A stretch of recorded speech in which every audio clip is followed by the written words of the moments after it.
Welcome to this week's lecture on the limits and the power of digital activism. We'll explore how online engagement, often dismissed as slacktivism or clicktivism, can both illuminate and complicate environmental activism. We'll also consider how digital spaces help organize movements, what makes some efforts short lived, and how sustained environmental change often depends on layered, interconnected actions both online and offline. Let's get started. A key question we'll explore today is: does raising awareness online actually lead to change? Now, the chapter challenges us to rethink assumptions about activism in the digital age. Who gets to define what activism really is? Who decides what tactics are meaningful? These questions are central to how we understand environmental activism, especially as it increasingly unfolds on digital platforms. Just like corporations, activists use websites, social media, and newsletters.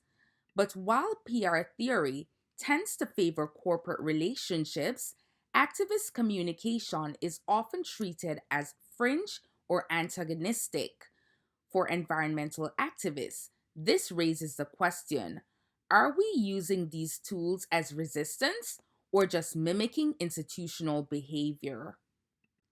Last week, I mentioned the term slacktivism, but I did not provide a formal definition in hopes that you would have turned to your text. This week, we're talking about it extensively. So, slacktivism and popcorn activism describe short lived or shallow forms of engagement. Think of a viral post that sparks action one day, then vanishes the next. Environmental campaigns often fall into this cycle, like the rapid rise and fall of concern around wildfires or oil spills. But even short term action can catalyze deep change. And while slacktivism is often dismissed, it can provide the spark for broader, long term action.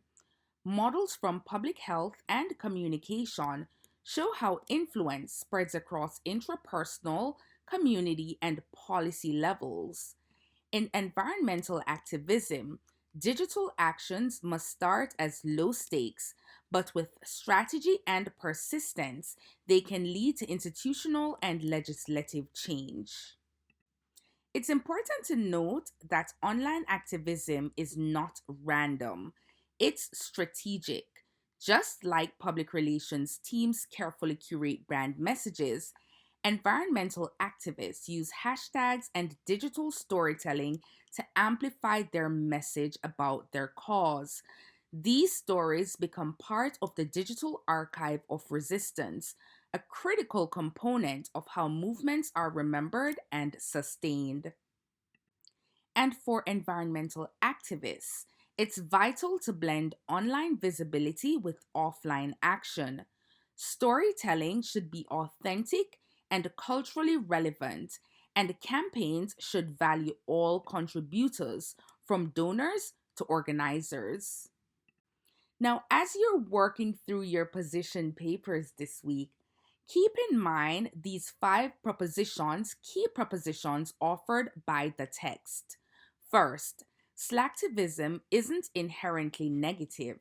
Second, both online and offline action are vital. Third, marginalized voices must be centered. Fourth, not everyone can engage the same way, but all forms of participation matter. Fifth, social capital must be nurtured as it sustains engagement and builds trust. For environmental activists, these insights help chart a course towards sustained, equitable advocacy. As we close out this week's lecture, here are some things I'd like you to remember. Digital activism, it's a tool, but it's not a cure all. Now, it's powerful, but it's limited. and the success lies in strategic, inclusive, and sustained efforts.